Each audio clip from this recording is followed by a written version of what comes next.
오늘 본문의 말씀을 보면 막달라 마리아와 또 다른 마리아라고 하는 두 여인이 나옵니다. 이 막달라 마리아는 7 귀신이 들려서 고통받던 중에 주님을 만나서 고침을 받은 여인이고, 또 본문에서 다른 마리아라고 기록되고 있는 이 여인은 다른 성경에 기록된 말씀을 보면 야고보와 요셉의 어머니 마리아였다고 기록이 되어 있습니다. 이 두 마리아는 특별히 주님을 사랑한 여인들이었던 것 같습니다. 갈릴리에서부터 주님을 따르면서 섬기던 이 두 여인은 주님이 십자가에 달리셨을 때에 십자가 밑에서 우리를 위하여 오신 주님께서 저 십자가 위에서 죽어가신다고 슬피 울며 탄식하던 여인들이었습니다.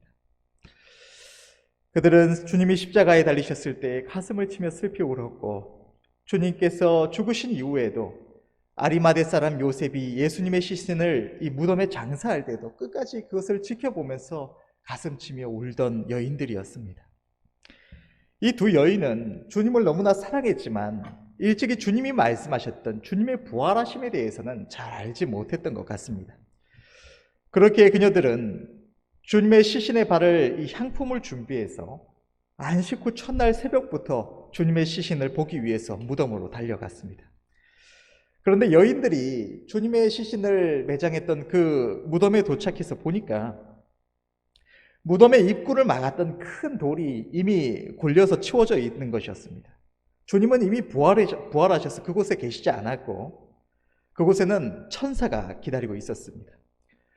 천사는 주님을 찾는 이 여인들에게 일찍이 주님이 말씀하셨던 그 말씀을 상기시켰습니다. 그가 여기 계시지 않고 그가 말씀하셨던 대로 살아나셨느니라.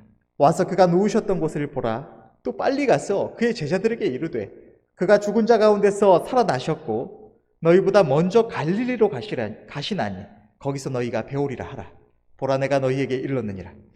천사의 말을 들은 두 여인이 두려움과 기쁨으로 제자들에게 천사의 말을 전하고자 달려갈 때에 그 노중에서 주님께서는 그 여인들을 만나주시고는 다시 한번 말씀을 하셨습니다. 내 형제들에게 갈릴리로 가라 하라. 거기서 나를 보리라 하시니라. 오늘 본문에서 부활하신 주님과 또 무덤에 있던 천사는 주님께서 갈릴리로 가시며 거기서 주님을 뵐 것임을 말씀을 하셨습니다. 주님께서는 우리를 위하여 십자가에 죽으시기 전에 일찍이 제자들에게 말씀하시기를 주님께서 부활하신 후에 갈릴리로 가실 것을 말씀을 하셨습니다. 마태복음 26장 31절에서 32절의 말씀을 보면 때에 예수께서 제자들에게 이르시되 오늘 밤에 너희가 다 나를 버리리라. 기록된 바 내가 목자를 치리니 양의 떼가 흩어지리라 하였느니라. 그러나 내가 살아난 후에 너희보다 먼저 갈릴리로 가리라. 주님은 이미 주님께서 십자가에 위해서 죽으실 것을 말씀하시고 주님께서 부활하신 후에 다시 살아나셔서 부활하신 이후에 갈릴리로 갈 것이라고 제자들에게 말씀을 하셨던 것입니다. 왜 주님께서는 부활하신 이후에 갈릴리로 가실 것이라고 말씀을 하셨을까요? 주님께서 이미 제자들이 주님의 십자가에 달리심을 인하여 슬퍼하며 탄식할 것을, 근심할 것을 다 알고 계셨을 텐데 주님께서는 왜 부활하신 이후에 제자들에게 오셔서 그들과 함께 하시면서 함께 이 갈릴리로 내려가시는 것이 아니라 부활하신 이후에 갈릴리로 가셔서 제자들이 그곳으로 오면, 갈릴리로 오면 주님을 만날 수 있다고 말씀을 하셨을까요? 이 갈릴리라는 지역은 주님이 자라신 이 나사렛이라는 동네가 속한 지방의 이름입니다. 그곳은 고대로부터 이방의 죄인들이 사는 지역으로 통했습니다. 바리새인들과 율법사들, 또 당시의 수많은 유대인들은 이 갈릴리를 죄인의 땅으로 여겨서 그곳 사람들을 부정하게 보았고 그들과 함께 하려고 하지 않았습니다. 또한 죄인들의 땅인 갈릴리에서는 선한 것이 나타날 수 없다고 여겼던 것입니다. 이 갈릴리라는 땅은 완전히 죄로 오염된 땅, 완전히 죄로 인해 어두운 땅이라고 이 이스라엘 백성들에게 여겨졌던 것입니다. 요한복음 1장 46절의 말씀을 보면 나다나엘이 가로되 나사렛에서 무슨 선한 것이 날 수 있느냐? 빌립이 가로되 와 보라 하니라. 또 요한복음 7장 52절의 말씀을 보면 저희가 대답하여 가로되 너도 갈릴리에서 왔느냐? 상고하여 보라. 갈릴리에서는 선지자가 나지 못하니라 하였더라. 이스라엘 백성들에게 있어서 이 갈릴리라는 지역은 완전히 죄된 것밖에 없는 절망적인 땅이었던 것입니다. 죄인들만이 살아가고 있는 땅, 그러한 땅이 이 갈릴리였던 것입니다. 그러나 주님께서는 이러한 갈릴리에 오셔서 나사렛 예수라 칭하심을 받으셨고 죄인과 같이 세례를 받으셨습니다. 본래 이 세례는 죄 씻음과 회개의 표입니다. 세례는 죄인들이 받는 것입니다. 죄가 없으신 주님께서는 세례를 받으실 필요가 없으신 분이신 것입니다. 우리 이 땅에 죄인으로 살아가다가 주님을 만나는 죄 백성들에게 있어서 이 세례는 이전에 하나님 없이 죄 가운데 살아가던, 이 세상을 쫓아 살아가던 삶에 대해서 완전히 죽고 주님을 향하여 살아가는 존재로 변화되는, 또 우리의 죄가 씻음을 받는다는 의미를 나타내는 것이 이 세례입니다. 그런데 하나님께로부터 오신 주님, 아담으로부터 이어지는 이 혈통을 따르지 않고 성령으로 말미암아 이 땅에 오신 주님은 아무런 죄가 없으셨고 본래 하나님의 영광을 구하시는 분입니다. 이런 주님께서 세례를 받으실 이유가 없는 것입니다. 그러나 주님께서는 죄인된 우리의 죄를 대신 짊어지시기 위하여 우리의 모양으로 오시기를 원하셨기 때문에 스스로 낮추사 죄인의 자리에서 세례를 받으시고 우리와 같은 모습으로 우리와 함께 하시는 임마누엘의 하나님이 되어주셨던 것입니다. 내가 의인을 부르러 온 것이 아니요 죄인을 부르러 왔노라고 말씀하시는 주님께서는 공생의 기간 대부분을 이스라엘 백성들은 부정하게 여겨서 완전히 죄인들만이 살아가는 땅이라고 여겼던 이 이방 죄인의 땅 갈릴리에서 죄인들과 함께 하시며 병든 자와 귀신 들린 자를 고치시고 복음을 전파하셨고 부활하신 이후에도 다시 갈릴리로 가셨던 것입니다. 이 갈릴리라는 지역은 주님의 공생의 기간에 주님의 대부분의 사역이 집중된 지역입니다. 주님께서는 주님을 뵙기를 원하는 이 본문의 두 여인과 제자들, 또 오늘날 주님을 뵙기를 원하는 우리들에게 또한 말씀을 하시는 것입니다. 아직 하나님을 잘 알지 못하여서 내가 주님을 만나기를 원하고 하나님이 계시다면 내가 주님을 만나고 나의 죄를 용서받고 구원받기를 원하는 이들, 또 믿음 가운데 살아가다가 하나님의 은혜를 사모함으로 내가 주님을 만나 뵙기를 간절히 사모하는, 우리가 지난번에 심령 부흥성의 주제처럼 나를 간절히 찾는 자가 나를 만나리라고 말씀하셨던 것처럼 주님을 만나 뵙기를 원하는 모든 주의 백성들을 향해서 주님은 말씀을 하시는 것입니다. 내 형제들에게 갈릴리로 가라 하라. 거기서 나를 보리라. 주님은 우리가 갈릴리로 가면 아직 주님을 잘 알지 못하는 이들이나 주님의 구원함을 받은 주의 백성들이 모두가 갈릴리로 갈 때에 그곳에서 우리가 주님을 배울 수가 있다고 주님은 말씀하시는 것입니다. 이방 죄인의 땅인 이 갈릴리로 간다는 것은 우리가 죄인의 자리에 선다는 것입니다. 하나님의 형상대로 지음받은, 하나님의 그 존귀하신 형상대로 지음을 받은 우리 인간은 본능적으로 죄인의 자리에 서고 싶어 하지 않습니다. 예수님 당시에 수많은 유대인들과 그들의 대제사장, 서기관들, 또 바리새인들이 율법 때문만이 아니라 철저하게 율법을 지켜가는 존재들이었기도 하지만 그것 때문만이 아니라 선민의 의식과 또 인간의 죄된 마음을 따라서 율법에 의해서 부정하게 여김을 받는 이들, 이방인들, 세리와 같은 이들을 부정한 죄인으로 여겨서 자신들은 그들과 완전히 다른 존재들이다, 그들과 완전히 구별하고 상종조차 하지 않은 채 자신들은 오직 의인으로 당당하게 서기를 원했던 것처럼 오늘날에도 역시나 교회 아니나 밖이나 수많은 이들이 본능적으로 자신은 의롭고 존귀한 자로 당당하게 남들 앞에 보이고 또 하나님 앞에서나 사람 앞에서나 그렇게 살아가고자 하는 것입니다. 믿지 않는 이들을 하나님이 없는 죄인들로 여기고 자신들은 그들과는 다른 의인인 것처럼 여기며 또 교회 안에 있는 어린 영혼들을 속으로 무시하거나 낮춰보며 자신은 의롭고 경건한 사람인 채 하는 모습들 또한 교회 안에 많이 나타나는 모습들입니다.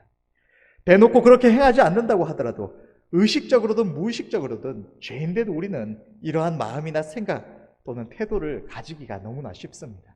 우리는 하나님을 만났고 하나님께 죄의 용서하심을 받았기 때문에 우리는 하나님 앞에 순복하여서 하나님의 말씀을 따라 의를 추구하며 살아가고자 하기 때문에 하나님이 없는 이들을 향해서, 또 아직 온전히 변화받지 못한 어린 영혼들을 향해서 이런 자신과는 구별해서 보는 이런 마음이 우리 안에 쉽게 생겨날 수가 있는 것입니다.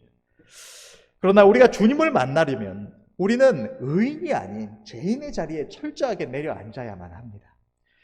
우리가 만약 아직 주님을 만나지 못했음에도 내가 죄인됨을 아직 깨닫지 못하고 아직 내가 죄인됨을 깨닫지 못했기 때문에 주님의 용서가 그렇게 필요하다고 여겨지지 않는 이들은, 그러한 이들에게 주님은 별로 상관이 없는 분들입니다. 그렇게 중요치가 않은 분들인 것입니다. 주님은 죄인을 구원하시기 위하여 이 땅에 오셨기 때문에 내가 죄인임을 깨닫지 못하는 자에게 있어서 주님은 별 의미가 없으신 분이라는 것입니다. 이미 주님을 만나고 복음을 믿음으로 붙잡아 구원함을 입은 주의 백성들이라도 우리가 우리 자신을 이미 구원이 확정된 의인처럼 여기며 우리의 죄인됨을 옛날 일처럼 여긴다면 우리에게 있어서 주님은 이제 더 이상 그렇게 중요치 않은 분처럼 여겨지기가 너무나 쉽다는 것입니다. 우리에게 이미 구원이 확정됐다면, 우리가 적당히 이렇게 살아가기만 하면, 우리가 주님이 오시는 날에, 이 세상이 끝나는 날에, 혹은 우리가 죽음 이후에 저 영원한 천국에 들어가는 것이 확정됐다라고 한다면 주님은 이제 우리의 생명이 달린 문제가 아니라 그저 전심으로 주님을 찾고 구하면 상급이 더 느느냐 안 느느냐 여기에 있는 것이지, 적당히 살아도 구원 갈 수 있다는 생각이 우리 안에 자리 잡게 되는 것입니다. 다른 말로 하면 우리가 이미 우리의 죄에 대해서는 완전히 상관이 없는 의인이라고 생각을 하게 된다는 것입니다.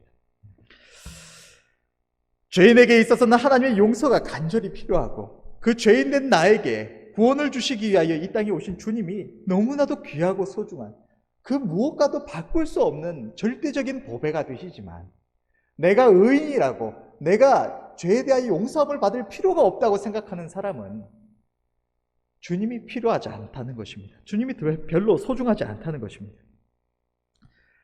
그러나 우리가 주님을 만났다고 하더라도 우리 자신이 변하여서 이제 완전히 의인이 된 것이 아닙니다. 우리 안에서 있는 죄된 이 본성이, 우리 죄로 오염된 마음이 완전히 깨끗하여지고 우리가 온전히 의인으로 살아가는 존재가 된 것이 아닙니다. 우리는 여전히 죄인이고 끊임없이 죄된 욕을 받고 또 하나님 앞에서 부끄러운 모습으로 살아가는 어리석은 죄인들일 뿐입니다. 우리에게 생명이 있는 것은 우리 자신이 변화되었기 때문이 아니라 우리에게 오신 주님께 있다는 것입니다. 주님이 없으면 우리는 여전히 멸망받아 마땅한 죄인에 불과한 것입니다. 우리가 하나님의 두려운 심판을 받을 수밖에 없는 흉악한 죄인임을 깨닫는다면, 내가 주님의 십자가 외에는 다른 어떠한 방법으로 또 용서받을 수 없는 죄인이라는 사실을 깨닫는다면, 주님 나를 불쌍히 여겨주시라고 주님의 십자가만을 바라보고 눈물로 그 은혜와 긍휼을 구할 때에 그러한 죄인된 우리를 주님께서는 만나주신다는 것입니다. 주님이 이 땅에 오심은 우리와 같은 죄인을 구하려 하심인 줄로 믿습니다. 디모데전서 1장 15절의 말씀은 이렇게 기록을 하고 있습니다. 미쁘다 모든 사람이 받을 만한 이 말이여, 그리스도 예수께서 죄인을 구원하시려고 세상에 임하셨다 하였도다. 죄인 중에 내가 괴순이라. 주님께서는 죄인된 우리를 구원하시기 위하여 이 땅에 오신 우리의 영원한 생명, 우리의 구원자이신 것입니다. 선지자들로 말씀하신 예언의 성취로 복음은 죄인들의 땅 이방 갈릴리로부터 전파되었습니다. 마태복음 4장 15절에서 16절의 말씀에 기록된 대로 스불론 땅과 납달리 땅과 요단강 저편 해변길과 이방의 갈릴리여, 흑암에 앉은 백성이 큰 빛을 보았고 사망의 땅과 그늘에 앉은 자들에게 빛이 비추었도다 하였느니라. 어둠에 속하여 하나님의 두려운 심판만이 예비되어 있던 우리들에게 하나님께로 말미암아 큰 빛이 비추고 우리에게 영원한 생명이 되시는 주님께서 우리 가운데 오셨다는 것입니다. 주님께로 말미암아 하나님의 구원의 복음이 우리 가운데 전파된 것입니다. 우리는 오직 자신이 죄인됨을 깨달을 때에만 우리 주님을 마땅히 여겨야 하는 대로 귀하게 여길 수가 있습니다. 예수님께서 우리를 위하여 이 땅에 오셨을 때에 스스로를 의로운 하나님의 백성이라고 여기던 많은 유대인들은 자신들 또한 하나님의 용서가 필요한 죄인임을 깨닫지 못하고 주님께서 세리와 죄인들을 영접하여 함께 하신다는 이유로 스스로를 의롭게 여기며 주님을 원망하며 배척했습니다. 주님을 소중하게 귀하게 여기지를 않았던 것입니다. 그러나 자기가 죄인됨을 깨닫고 하나님의 용서를 간절히 필요로 하던 이 세리와 죄인들은 나를 불쌍히 여겨주시기를 구하며 우리를 위하여 이 땅에 오신 주님을 오직 사랑함으로 이러한 우리를 사랑하시고 용서하시는 주님의 용서와 사랑에 감격하여서 주님께로 나아갔던 것입니다. 그들은 그들에게 오신 주님을 너무나 귀하게 여기며 사랑했습니다. 주님께서 죄인된 자신들, 이 세상에서 부정하게 여김을 받는 자신들에게 오셔서 자신들을 사랑하시며 함께하여 주신다고, 우리를 구원하시고 우리에게 치유함을 주시고 우리에게 모든 그 은혜를 베풀어 주신다고 기뻐하며 감격하며 주님을 소중하게 귀하게 여겼던 것입니다. 눈물과 머리털로 주님의 발을 씻기고 자신들의 가장 귀한 것, 그동안 자신이 가장 귀하게 여기며 평생을 바쳐 이루었던 것들을 주님 앞에 드리며 그 주님께 영광을 돌렸던 것입니다. 주님께서 자신들에게 찾아오심을 기뻐하며 즐거워하며 주님을 자신들의 주인으로 온전히 영접하여 드렸던 것입니다. 오늘날에도 마찬가지입니다. 나에게 무슨 죄가 있느냐고 생각하는 이들, 또 교회에 다니며 말씀을 듣고 머리로만 내가 죄인이긴 죄인이구나 하는 온전히 자신의 죄인됨을 깨닫지 못하는 이들은 하나님의 용서가 얼마나 큰 것인지 깨닫지도 감사하지도 못합니다. 그러나 진정으로 내가 죄인임을 깨달을 때에 주님의 십자가가 없으면 하나님의 저주 아래 영원히 불 속에서 울부짖을 수밖에 없는 죄인된 절망적인 내 모습을 깨달을 때에 주님의 십자가는 내 생명보다 귀한, 우리의 모든 그 무엇보다도 귀한 소중한 것이 된다는 것입니다. 주님을 모르고 살아가다가 나 자신의 죄인됨과 그러한 나에게 주님이 얼마나 귀하신 분이신지를 깨달을 때에 주님 나를 불쌍히 여겨주시라고, 내가 지옥에 가지 않도록 나를 구원해 주시면 지금 당장이라도 내 생명을 취해 가셔도 내가 영원토록 감사하며 찬양하겠노라고, 주님 나를 불쌍히 여겨주시면 내 생명 영원토록 주님의 영광만을 위하여 드리겠노라고 진정으로 주님을 찾고 구하며 그분의 용서를 구할 수 있고, 그러한 죄인을 주님은 만나주십니다.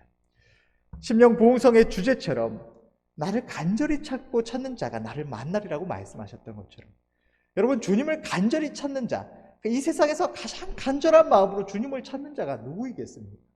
나 자신의 죄인됨을 깨닫고 나의 유일한 소망이 주님께 있음을 깨닫는 자만이 주님을 만나지 못하면 나는 영원히 저주받고 멸망할 수밖에 없는 죄인이라는 이 절망적인 사실을 깨닫는 자가 주님을 목숨을 걸고 찾고 구하는 것입니다.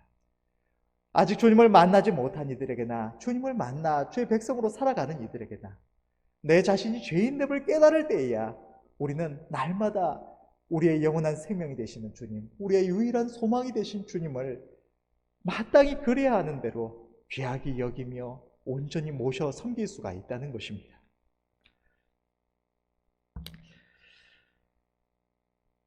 주님은 언제나 갈릴리에 계십니다. 오늘 본문은 우리가 죄인의 자리에 서기만 하면 주님께서 그곳에서 우리를 만나주신다는 주님의 약속이신 줄로 믿습니다. 이미 깨닫고 주님의 긍휼을 구하며 주님을 영접한 주의 백성들 또한 나 자신이 이미 구원받았다고, 의인들이 가는 나라 저 천국이 이미 내 것이라고 천국행 티켓을 이미 받아 챙긴 것 마냥 나는 이제 더 이상 주님의 긍휼과 용서가 필요치 않다고, 마치 자신이 죄인 되었던 그 시절과는 상관이 없는 의인이 된 것 마냥 안심하며 당당하게 살아갈 때에 결코 마음으로 주님을 귀하게 여길 수가 없습니다. 그러한 자는 주님을 만나기가 너무나 어려운 것입니다. 오직 나 자신이 하나님의 은혜를 입고 하나님의 이 복된 약속을 믿음으로 말미암아 받았지만 여전히 나는 하나님의 긍휼과 용서가 필요한 죄인이며 주님을 잃어버리면 반드시 멸망할 수밖에 없다는 것을 늘 생각하는 자만이 자신의 유일한 소망이요 영원한 생명이 되시는 주님을 늘 귀하게 여기고 소중하게 여기며 날마다 그 은혜를 간구하며 주님의 십자가 앞에 날마다 무릎을 꿇고 그분을 주인으로 온전히 모실 수가 있는 것입니다. 주님께서 우리에게 요구하시는 삶 또한 죄인의 자리에 선 자만이 살아갈 수가 있는 삶입니다. 이웃을 사랑하여 복음을 전함도 죄인된 인생에게 있어서 주님이 얼마나 귀하신 분이신지를 날마다 깨닫고 느끼는 자만이 간절함으로 그것을 전할 수가 있는 것입니다. 나 자신에게 주님이 얼마나 귀하신 분이신지, 그 주님을 만난 것이 얼마나 큰 기쁨이며 주님이 얼마나 없는 것이, 주님을 잃어버리는 것이 얼마나 큰 절망인지를 깨닫는 자만이 그것을 전해주기 위해 간절한 마음으로 사람들에게 이 복음을 전할 수가 있는 것입니다. 이웃을 용서하라고 하시는 하나님의 말씀도 하나님께서는 성경의 말씀을 통하여 주님께서 1만 달란트 빚진 자의 예를 통해서, 이 비유를 통해서 말씀하시기를, 하나님께 1만 달란트 용서함을 받은 죄인이 나가서 자신에게 100데나리온 빚진 자의 목을 붙잡고 내 돈 갚으라고 이 사람을 용서치 않고 이 감옥에 보내는 것을 볼 때에 하나님께서 진노하셔서 그를 용서치 않는다. 하나님께서 우리에게 영원히 멸망에 마땅한 이 추악한 죄인들을 구원하여 주시고 용서함을 주셨는데, 우리가 이 용서를 받아놓고서 우리에게 아주 조그만한 죄를 지은, 우리가 하나님께 용서받은 죄와는 비교할 수 없는 아주 하찮은 죄를 우리에게 지은 이들을 향해서 이를 갈며 분노하며 용서치 못하는 그 모습을 볼 때에 하나님께서 진노하시고 우리를 책망하신다고 말씀하시는 것입니다. 내가 죄인임을 깨닫지 못하면, 내가 하나님께 이 1만 달란트의 용서함을 받고 있다는 것을 늘 생각하지 못하면 우리는 내 자신이 존귀한 자인 줄로 착각하고 살아가는 것입니다. 내가 존귀하고 대우받아 마땅한 자라고 생각을 하기 때문에 나에게 잘못하는 자를 향해서 어떻게 감히 나에게 이럴 수가 있느냐고 이를 갈고 분노하게 되는 것입니다. 그러나 여러분, 우리는 멸망하는 것이 마땅한 추악한 죄인들에 불과합니다. 날마다 하나님의 긍휼을 입고 살아가는 죄인들에 불과한 것입니다. 이러한 우리가 어떻게 감히 우리에게 잘못을 한다고 이를 갈며 분노하는 이 잘못을 행할 수가 있겠습니까? 우리가 죄인의 자리에 설 때 우리는 하나님의 기뻐하시는 모습으로 살아갈 수가 있는 것입니다. 겸손히 나 자신을 낮추어서 누군가를 섬김 또한 내가 죄인의 자리에 서지 않으면 할 수가 없는 것입니다. 내가 구원받은 하나님의 용서함을 받고 이제는 죄와 상관이 없는 의인이라고, 내가 이제 하나님의 자녀, 존귀한 자라고 생각하며 살아가는 자는 하나님의 자녀답게 내가 존귀한 자로 대우받아 마땅하다고 착각하며 살아갈 수가 있는 것입니다. 누군가에게 섬기는 자가 아니라, 누군가를 섬기는 자가 아니라 마땅히 대우받고 존경받아 마땅한 자라고 착각하며 살아갈 수가 있는 것입니다. 그러나 내가 추악한 죄인임을 깨닫는 자, 하나님의 용서함을 받은 죄인임을 깨닫는 자는 그 자리에 죄인에게 마땅한 자리에서 겸손히 이웃을 섬길 수가 있다는 것입니다. 우리가 하나님의 용서함을 받은 이 죄인으로서 우리가 착각하며 살아가는 것은 얼마나 큰 죄인지를 우리가 깨달아야만 합니다. 하나님께서 우리에게 이 용서를 주시고 우리가 마땅히 멸망받아야 할 자인데도 불구하고 하나님께서 독생자 예수 그리스도 주님의 그 생명으로 우리를 용서하시고 계시는데, 우리 자신이 이제 용서받았다고, 이제 더 이상 그것이 하나님의 은혜가 필요 없다고 당당한 모습으로 살아간다면 하나님께서 그것을 얼마나 진노하시겠습니까? 어떤 사람이 재판장에게 큰 죄를 범하고, 예를 들어서 이 재판장의 어떤 가족을 해쳤다거나 누군가를 죽여서 당장 얼마 뒤에 이 재판을 통해서 아주 중형을 받고 죽임을 받을 수밖에 없는 처지에 이르렀다고 합시다. 그런데 이 사람이 자신의 잘못을 깨닫고 이 재판장에게 내가 정말로 잘못했노라고, 내가 절대로 하지 말아야 할 죄를 저질렀노라고 철저하게 울며 뉘우치며 용서를 구할 때에 이 죄사장이 이 불쌍한 이 모습을 보고 눈물로 용서를 구하는 그 모습을 보면서 자신에게 죄를 지은, 자신의 소중한 이의 생명을 앗아간 이 사람의 죄를 용서해 줬다고 합시다. 그런데 용서받은 이 죄인이 나가서는 나는 이제 용서받았다고, 밖에 이 재판장이 용서하면서 내가 그러면은 저희 재판 날에 너에게 용서하겠다고, 무죄를 선포하겠다고 약속을 줬다고 합시다. 그런데 이 약속을 받았다고 이 죄인이 나가서 나는 이제 용서받았다고, 나는 이제 그 죄랑은 상관없는 존재다, 나는 이제 죄 지은 사람이 아니다. 그 하나님이, 재판장이 내 죄를 완전히 가리고 보지 않는다고 했다. 당당하게 떳떳하게 살아간다면 그 재판장이 그 모습을 볼 때 어떠한 마음이 들겠습니까? 죄인이 재판장의 그 용서를 받았음에도 불구하고 내가 평생을 뉘우치며 살아가겠노라고 그렇게 나아갈 때 재판장의 마음이, 그 용서한 자의 마음이 기쁠 수가 있습니다. 그러나 내가 용서받았다고 당당하게 나는 이제 그 죄와는 상관없는 사람이라고 뻔뻔하게 살아간다면 재판장이 진노하지 않겠습니까? 그 약속을 줬다고 하지만 그 날에 그 재판장이 그를 용서치 않을 수가 있는 거 아닙니까?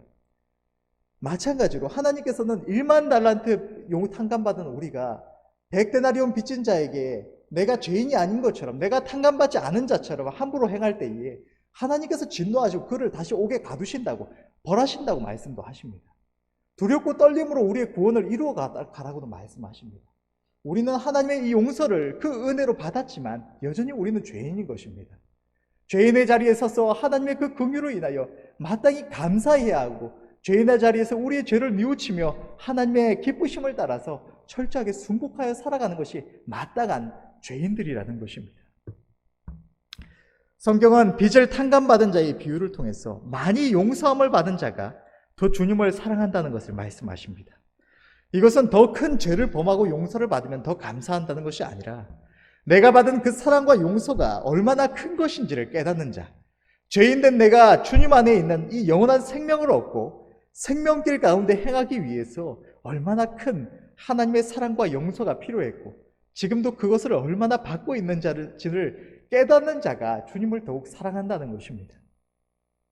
우리는 언제나 죄인의 자리에 내려앉아야 할 줄로 믿습니다. 인간은 자신의 죄와 그로 인해 주어질 형벌을 깨닫고 하나님의 긍휼을 구할 때에 주님을 만날 수가 있고, 구원받은 주님의 백성들 또한 나의 악함과 연약함을 깨달을 때에, 내가 여전히 죄인임을 날마다 더욱 깨달을 때에 더욱 주님의 주신 이 복음을 간절히 붙잡고 주님을 의지할 수가 있는 것입니다. 그러한 자가 우리의 모든 것이 되시는 주님을 더욱 사랑할 수가 있는 것입니다. 사랑하는 성도 여러분, 우리는 여전히 죄인입니다. 하나님께서 우리 주 예수 그리스도의 공로로 우리를 용서하신다고 약속하셨고, 성경은 우리의 죄에 대하여 하나님께서 완전히 가리우신다고, 우리의 죄에 대하여 가리움을 받았다고 기록을 하고 있습니다. 그러나 우리 안에 있는 죄성은 여전히 사라지지 않고 끊임없이 우리로 하여금 하나님 앞에서 부끄러운 모습으로 행하게 합니다. 그렇게 우리는 단 한순간도 죄를 짓지 않을 수 없는 우리의 본질은 추악한 죄인인 것입니다. 만약 하나님께서 우리들에게 네가 단 한 시간만 죄를 짓지 않으면 의롭게 살아가면 천국에 갈 수 있다고 말씀을 하신다고 합시다. 그렇다면 우리는 절대로 천국에 갈 수 없을 것입니다. 단 한순간만 온전한 의인으로 살아가면 우리가 생명을 얻을 수 있다고 한다고 하더라도 우리는 천국에 갈 수가 없는 추악한 죄인들인 것입니다. 우리는 날마다 매 순간마다 죄를 범합니다. 온 마음을 다하여 우리에게 생명을 주시고 우리를 지으신 하나님을 사랑하지 않는 죄, 모두를 사랑하지 않는 죄, 하나님의 모든 말씀대로 살지 않는 죄, 기도를 쉬는 죄, 믿지 않는 죄, 범사에 감사하지 않는 죄, 수도 없이 많은 이 죄를 우리는 날마다 범하며 살아갈 수밖에 없는 죄인들일 수밖에 없는 것입니다. 주님 외에 성경에서 가장 아름다운 성화에 이르렀다고 할 수 있는 주의 종 사도 바울 또한 죄인 중에 내가 괴수라고 고백을 했습니다. 하물며 우리들은 어떠하겠습니까? 우리는 하나님의 은혜와 긍휼이 필요한 죄인들인 것입니다. 결론을 맺겠습니다. 하나님께서 우리의 추악한 죄를 예수 그리스도의 십자가의 보혈로 용서하시고 주님의 의를 우리에게 값없이 주셔서 하나님의 그 큰 은혜의 약속 안에서 우리를 죄 없다 하시고 의롭다 하시지만 우리는 여전히 마음이 죄로 오염된 죄인들입니다.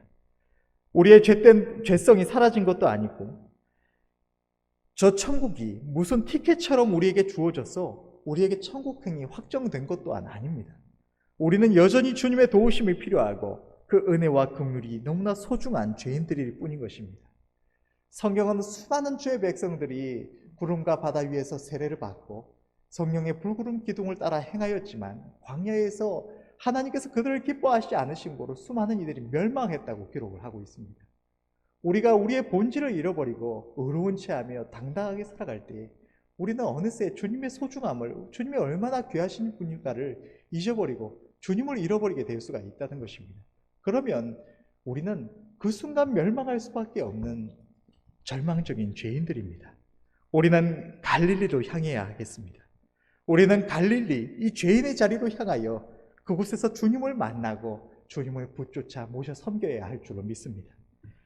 이 시간 우리의 본질을 되새기고 마땅히 죄인의 자리에서 주님을 모셔야 하겠습니다.